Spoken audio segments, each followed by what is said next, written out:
Hi everyone, and welcome to this video from the migration. My name is Manhal, and this is the second of a short series of videos that I'm doing for you guys on citizenship. In the previous video, which was the first, I talked to you, or I gave you a bit of a sort of a high-level overview of the various methods of acquiring Australian citizenship. And I also promised that in subsequent videos like this one, I would drill down on some more specific methods for you, okay?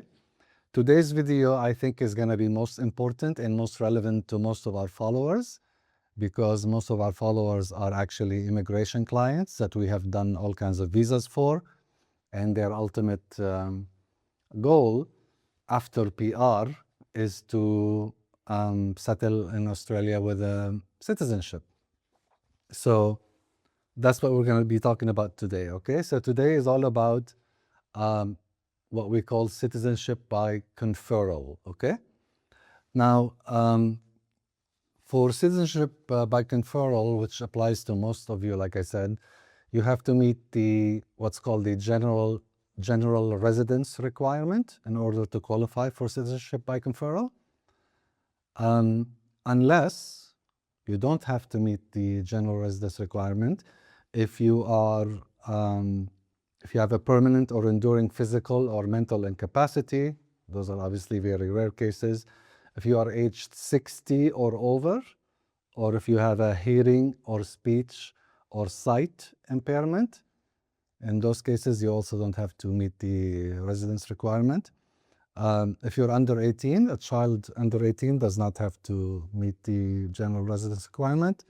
If you are born to a former Australian citizen, so if one of your parents was formerly an Australian citizen and no longer is, then you don't have to meet the residence requirement. If you are born in Papua New Guinea, or if you are a stateless person, if the applicant is a stateless person, then they don't have they don't have any other nationality, and then they don't have to meet the residence requirement, okay? Now, a couple of the things that may prohibit an applicant from qualifying for the Australian citizenship are things like if you are deemed by the minister to be a threat to national security, obviously also very rare. If you have certain offenses on your criminal record, and this is actually not so rare, okay? We do have a lot of clients that come to us for citizenship applications, and they do not have a perfectly clear criminal record.